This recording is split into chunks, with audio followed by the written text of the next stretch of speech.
Welcome to Kinship Cafe. I am your host, Jim Jones, and tonight we are going to be talking about the social context of forgiveness.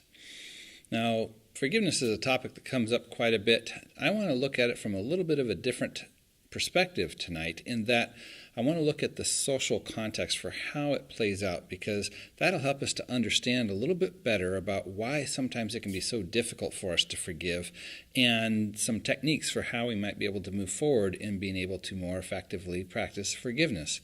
So with that, let's jump in and look at some of the key things that make up the context, the social context for how forgiveness fits into our lives. Now, when I talk about social context, I'm really wanting to play off of a number of things that we've talked about in previous episodes about how evolutionary psychology has shed a lot of insights into what we know about our minds and how they operate. In particular, we want to look at the aspects that account for our sociality. Our being social creatures is maybe the key adaptation trait that we have as a species that allowed us to excel in the way and means that we have. And there's a number of things that went with that brought about smaller traits within us to make that social connection a reality.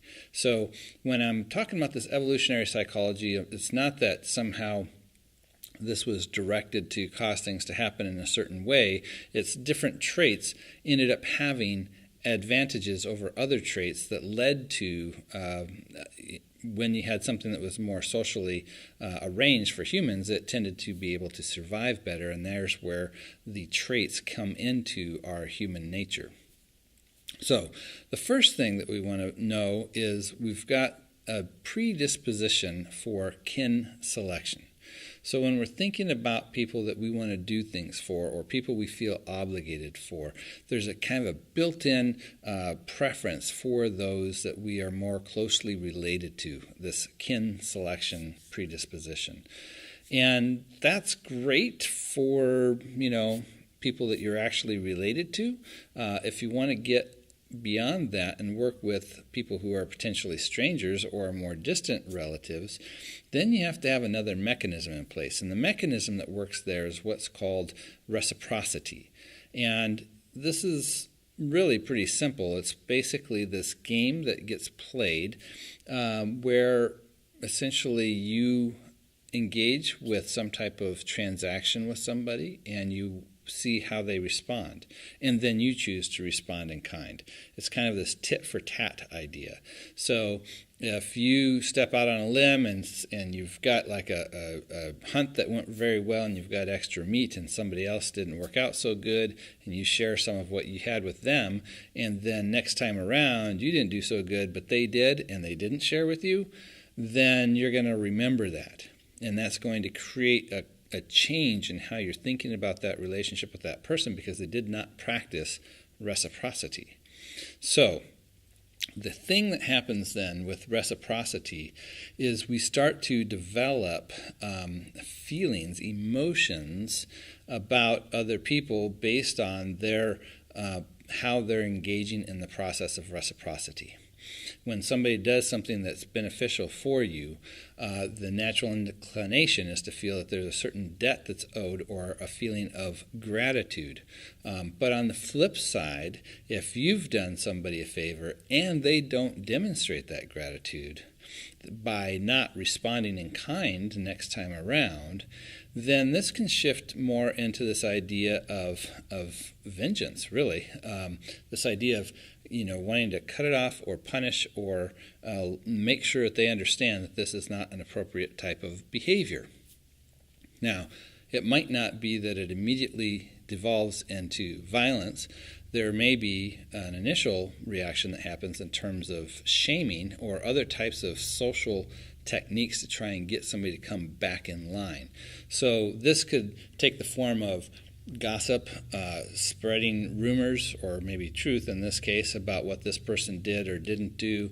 It can come in the form of exclusion, and basically you can think of like things that happen with peer pressure ideas about how people can be coaxed to come back into conformity with the way things that should be.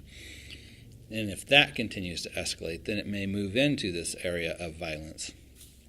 So we've got this core tool that we use that we've kind of inherited for how we develop connections with people beyond our immediate family, with this idea of reciprocity that develops either feelings of gratitude or maybe even this idea of vengeance if people are not being reciprocal in that process. And it appears that the reason this idea of vengeance comes into play is that there needs to be a clear understanding by others that things escalate quickly and powerfully. It's one of those things that's kind of like, from an evolutionary perspective, that helps keep that interaction honest. If people can have a sense that when things go bad, they're going to go very bad, then there's a little bit more incentive to make sure that the arrangement continues to move forward in a good way. Now, these emotions that are coming in play are also very important because these are the things that drive our decisions. Our emotions are really important to how we operate in life. Sometimes we can think we want to try and get rid of emotions or suppress our emotions, but really they're key for our abilities to make decisions. So we can think about, with this reciprocity, there's somebody who's wanting something from us, and we can use that emotional experience we have about that person based off of past reactions, where either the gratitude's high or the vengeance high, or maybe there's a little bit of both, but one's overpowering the other, that tips the scales that causes us to make a decision one way or the other. So we want to acknowledge that the emotions are there and that they're important in terms of how we engage with things like remembering past transactions and who people are.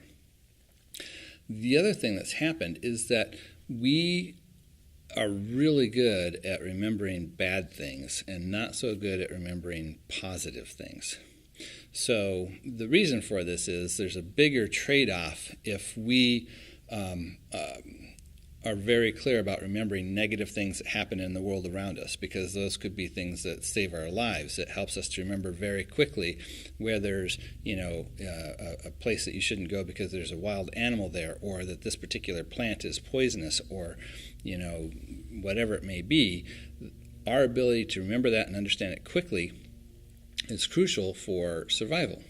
The trade-off of that is that we remember bad things that people have done to us really well, and we have to work a lot harder to remember the positive things that happen. So their scales are kind of tipped already in the negative way that makes it really easy for things to go bad if people are not practicing, reciprocal reciprocity. Now, how some of this gets worked out then is historically there were ways in which we would find out, if this stranger was friend or foe, and the traditional term for this was hospitality. We tend to think of hospitality as getting together with our friends, but really originally hospitality was something that you offered to a stranger, and how they responded to that, what their reciprocity was going to indicate whether or not they continued to be considered a friend or would become a friend. When we gather with our friends, this would be something that was more known as fellowship. So we had mechanisms then for how we would engage with people who are strangers to identify whether or not they are people we want to continue to have relationship with or not. And this idea of that tit for tat then would continue. The final part I want to just kind of bring up when we're talking about this context then for kind of our sociality is the stories that we tell ourselves that define our values. So we've talked about in past episodes how we use stories to make sense of our reality, that we kind of live in two worlds at the same time. There's the harsh reality, we might say, of what actually is there, and then there's our way of understanding what that reality means, the implications of it, the stories that we use to make sense of our world. And within those stories, we will explain who we are and as a people, and what our values are, what we consider virtue, what we consider vice, To use, older terms, we would talk about this idea of honor, that there is, and honor then would be representing this collection of understanding about vice and virtue and how to do the virtuous. So honor then kind of functions in a way socially to reinforce these shared values that the community is wanting to uphold. And there'll be various reasons for where they believe these original values came from.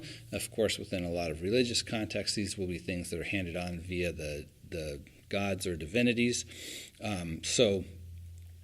But however they come into play, there's kind of this identity of who we are as a people. These are the values that we hold, and we expect people to live up to them.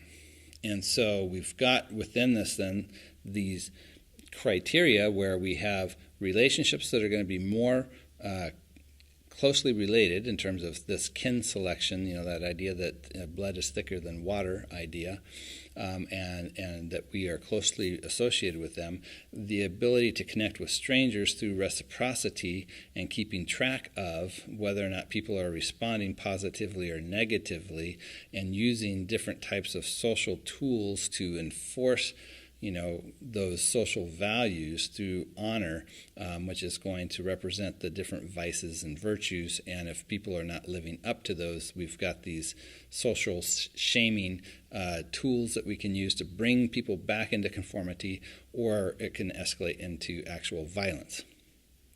So these are just a couple of the things that are a part of our makeup that we've kind of inherited through this evolutionary psychology that guide our ability to behave socially. And this is still alive and well in us, even though we've kind of maybe rephrased some of these things a little bit differently, depending on the time and place that we live and the culture that we're in. So the thing that might come up immediately is, well, where's the space for forgiveness? Because we talked a lot about how people, if they step out of line, there's all sorts of things that can be used to kind of put them back in their place or to help prevent them from stepping out in the first place. Where does the forgiveness part fit? And historically, this has been a challenge going back in time, because the concept of forgiveness is really kind of breaking that social context, because we're concerned about justice, that, people aren't getting away with things. We're concerned about our group integrity, that, if we're a part of this community, this is what it looks like, and this is who we are, and we can't tolerate people who are, tarnishing that, because that's going to impact our reputation from other people. And really thinking about like our group identity. Who are we, right? So forgiveness historically has not been a thing that fits in well with that concept of how we've maintained ourselves socially. But as we continued to evolve culturally, our world started to change in ways that didn't really keep up with, where the biology didn't really keep up with it. Our groupings of people had become larger and larger. The implications of carrying out vengeance and kind of these reprisals became much more costly when we start to think about things like genocide happening at, not just a neighborhood level, but potentially whole tribes. Because if you think about it, if you got offended by somebody and it was a grievous offense, right? Maybe they killed somebody, or they stole something, or slept with somebody they weren't supposed to, then that might trigger a response that's a violent response, a vengeance response. But the problem you've got is that other people related to that person are then going to be looking at you as a problem, and instead of having this escalating back and forth build up on both sides, sometimes what the strategy was early on was just to wipe out that other tribe so that there wasn't anybody to come back. And it's interesting to see then that when we start having a shift in thinking about, does this retaliation, does this vengeance make sense, it's within the realm of religion that we start to see this change happening in terms of maybe we shouldn't be doing this. And like if we think within the Christian scriptures, one of the things that's interesting in the Old Testament, we've got this idea of eye for an eye, tooth for a tooth, and we tend to think of this as like enforcing a particular kind of brutal judgment, but really this was kind of a law of restraint, that if somebody knocked out your tooth, you weren't entitled to go wipe out their family. It was this idea of a response that made sense, that was measured in terms of what the wrong actually was. So we needed to move into a new way of thinking about this idea of, this violation of reciprocity, this idea of vengeance, and how can we kind of contain it, because things were escalating at larger and larger levels. Religion comes in and says, okay, we're going to start talking about this idea of forgiveness, which again is really hard. How do we deal with this? Because it's going to break down what we think of in terms of our social structure, our social identity, our idea of justice.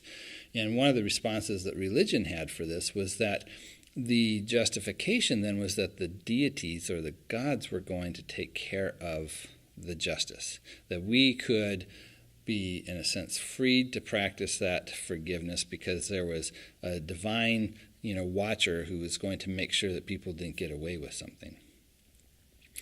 So as that started to evolve, where we have more of this ideological move towards trying to bring in forgiveness because our social situation had been changing faster than our biological evolution, we also started to understand that there's a biological change in the sense of how we respond to that. So previously, the thought is when we would be in that situation with that vengeance and it was executed, there was a way for it to be,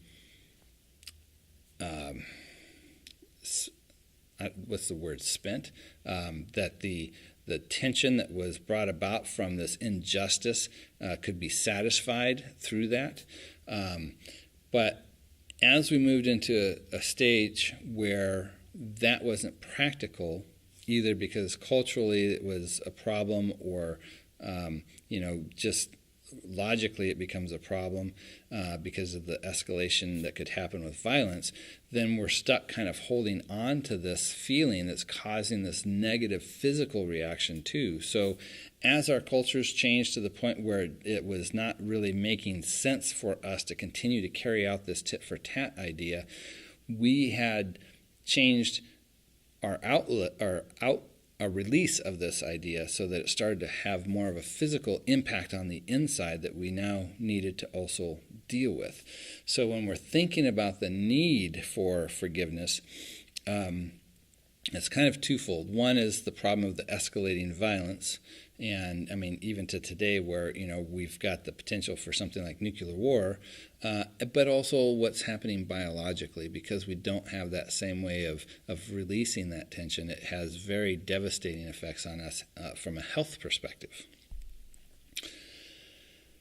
So now that we can kind of see a little bit of this change that was happening, we've got these built-in tools for how we get along socially that create kind of this natural tendency for keeping track of tit for tat, but that we need to kind of go beyond our biological wiring because of other necessities. We need to kind of work against that. The question is, well, how do we do that? How do we practice forgiveness when we're violated in some way and we feel, hurt and damaged?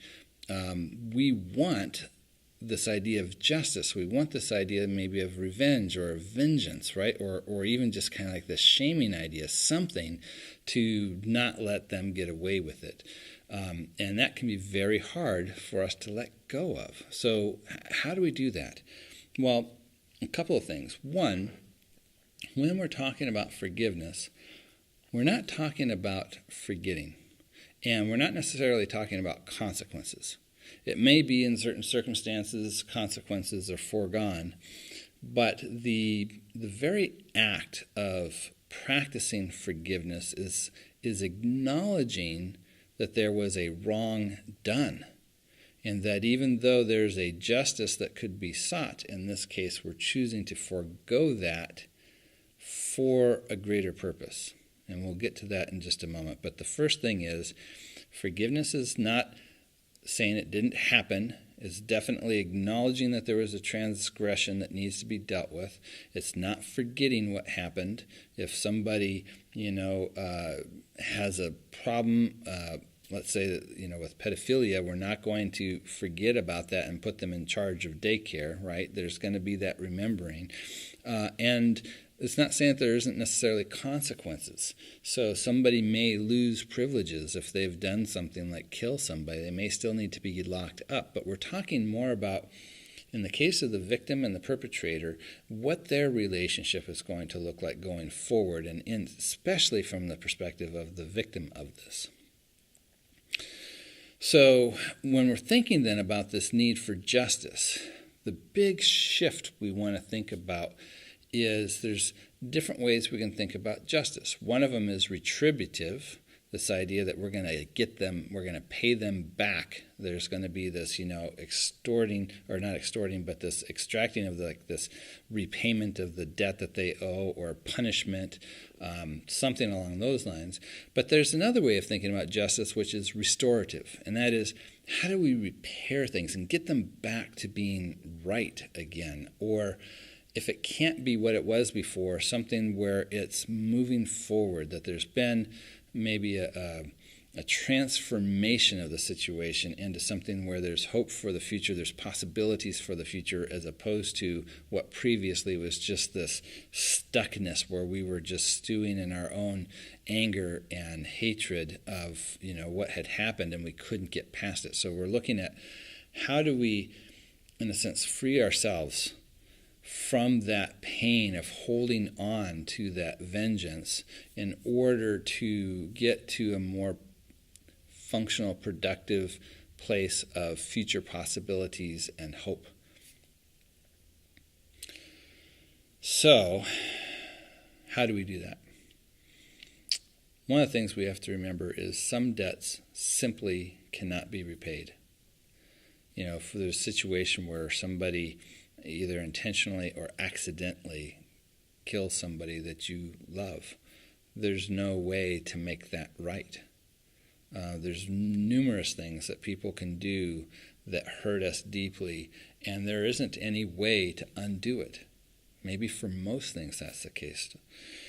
So we have to, one, recognize that there's no going back. There's no ability to get them to repay that debt, at least not to really restore things to the way they were before. So if we're holding out for that, we're going to continue to find ourselves stuck in this kind of self-made prison where we're eating ourselves alive on the inside because we just can't let go of this thing. So, maybe one last thing, and then we'll talk about some specific strategies. When we're thinking about forgiveness, there's also the question about the perpetrator. Sometimes we can feel like the perpetrator needs to be wanting to be forgiven. But what we've kind of talked about in other contexts is this idea of repentance, right? It's kind of more of a religious term, but this idea that are they owning it? Do they recognize that they did something wrong, and are they seeking forgiveness?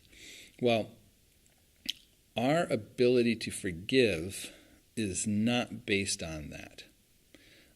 Their ability to experience forgiveness, for them to receive that forgiveness, is dependent on them recognizing what they've done wrong and their need for forgiveness, but that does not dictate our ability to practice forgiveness. And that can seem kind of hard sometimes, but we have to remember when we're thinking about forgiveness, a big reason why we're looking at it is ourselves. We are trying to understand how we can heal, how we can not let ourselves just be utterly consumed by this, how we can find a new way forward that opens up again possibilities and hope for the future. So where do we begin? One, is with self-awareness. The more we come to understand who we are, what makes us tick, and what our motivations are behind how we do things, what has happened when we've offended other people, done things where we've needed to be forgiven. And we can see how they're fairly complex, so that we're not ever defined by one action, that we've got a whole life and character of way that we need to look at things to understand who the person is. And when we start to see how complex and multifaceted we are, and how even though we have good intentions, sometimes things happen that we're not proud of or that have hurt other people, and we're in positions where we need to be forgiven. The more we can be aware of that in ourselves, that's going to help us at one level to have more compassion for other people, because we're going to be able to recognize they're not just one thing either. They are not defined by one action. As horrible or horrendous as that one action may be, there's always more to the story.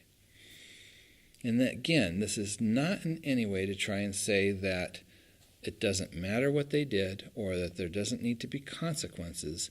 It has everything to do with how are we processing that? How are we coming to a place where we're able to come to terms with it in order for whatever that atrocity was that they committed to not have more victims, to rob us of life, but we have the ability to continue to experience life if we can have a different way of looking at this situation. So one of our tactics for gaining some insight into this is looking at ourselves, understanding who we are.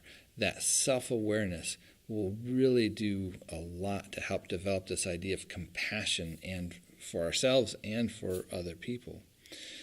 And maybe the most powerful thing that we need to start looking at is what we've talked about in previous episodes as the event cycle. And this is where we experience some kind of event that happens. And then there's a secondary step where there's this interpretation of what does it mean. This kind of gets back to that idea of story, how we use that to give meaning and definition to reality. Well, many times we're not even aware of this process of us interpreting the event, of ascribing meaning to it. The third part of this cycle then is our reaction. Now, our reaction is ultimately to our interpretation of that event, not the event itself, but we think our reaction is to the event. And so the net effect of that is we feel like these things are happening, and we're responding kind of these knee-jerk reactions to things, and we feel justified in our position because we understand what that event means, and we don't realize that we added that interpretation layer to that event in order to make some kind of sense out of it. So part of what we want to do when we're thinking about self-awareness is understand how this process works, this interpretive process that happens, and how we can kind of interrupt that. We can pause that so that we can have a little bit more awareness of where that interpretation is coming from, and we can evaluate it. Does that interpretation make sense? Is that a valid thing to say or to think about that event? And the more we have the ability to kind of pause, look at how we've interpreted that event, and maybe adjust it, we're going to move out of a cycle of just simply responding to events, but we're going to be able to move out of this process of simply reacting to these events, and we're going to be able to move into a process where it's more of a response to those events. And as we work on that interpretation, as we find ways to practice some more compassion in terms of how we're thinking about what other people's motives are, why they were doing the things that they were doing, Not to say, again, that anything that they did was okay, but maybe to try and create a little bit of a space where we can start to have a recognition that maybe what they were attempting to do wasn't what happened, that their intentions were different, or that they were caught in an emotional upheaval or something that didn't reflect who they actually are, at least, all the time. That if we can have a different way of thinking about that event, that interpretation, that is actually going to change our emotional response, because our emotions are linked to that interpretation. How we are defining and making sense of these events is what's causing the particular emotional response to that. So if we can adjust that interpretation, that will in turn adjust those emotions. Now, the hard part of this is when we don't want to. We want to hold on to that vengeance. We want to hold on to that hatred. We want to hold on to that hurt. It's not going to be until you find yourself in a place where you see what that is doing to you, that you are becoming yet another victim of that action, that there's a way for you to move beyond that, again, not in a forgetting, not in a dismissive way, but in a way that you're looking at how can I continue to live, to experience life, and not be caught in this prison. And our only way of really getting out of there is to change our thinking, to shift our emotions based off of having more compassion, having more of an awareness, and paying attention to that interpretation level and finding more positive ways to interpret those events that in turn will shape those emotions, which will transform how we feel about the events that we're trying to get over, so that we can get to that point where we can honestly offer that forgiveness. And I know this is not an easy thing, and there's a lot that's involved, and we've got that evolutionary biology that's, holding on to that tit for tat, that is wanting to keep track of everything that's gone wrong. But as we have evolved as a species and a culture, we can't continue down that road. Our violence, that it continues to escalate. As we hold on to vengeance, as we hold on to that tit for tat, it's only going to continue to escalate, and we can't afford for that to happen. We have to find ways to move beyond that, to find ways of incorporating the new circumstances and finding ways forward for that, possibilities for the future. And this is what's really behind a lot of the different religious movements who have that emphasis on forgiveness. And even like within the Christian tradition, where they talk about forgiving our enemies, it is the only way forward. And so often, on the victim side, they can feel as though they can't own what happened because they feel that what they've done is so horrendous that they cannot be forgiven. And sometimes there's an amazing gift that only the victim can offer. This possibility of forgiveness that allows the perpetrator to own it, because you've given them that window where there's that possibility, maybe even for reconciliation between the two of you. This is something that we all have to work on in our own ways, in our own circumstances. Some things will be much easier to approach than others, but let me offer you this. When we think about who we want to be in terms of character, if there's traits that we want to develop, if we want to be known as somebody who's loving and caring and compassionate and kind and forgiving, these are things that we need to develop to the point where they become second nature. We're wanting to transform our way of being, so it's not that we're having to constantly make this choice to go down that direction, or to fight with the struggle of how do I get through this? If we get to the point where we've made that change, where it becomes a part of our character, it's almost as if we don't have to choose. It's already a thing that happens. It's like, it's kind of a funny scenario, but if you were to think about martial arts and how some of that works, you learn these techniques for how you respond to different types of, attacks. If in a real attack you had to stop and think, okay, this is coming, so now I need to do this, it's too late. What you do is you practice over and over every day until it becomes instinctual, until it just becomes how you respond to the situation without having to think. Well, that's what we want to do with something like forgiveness, is get into a habitual way of recognizing that interpretive part of the event cycle and catching ourselves when we are imputing ill motives to people, and just turn it around. We don't know. We may be wrong, but you're not going to go wrong by trying to assume the best.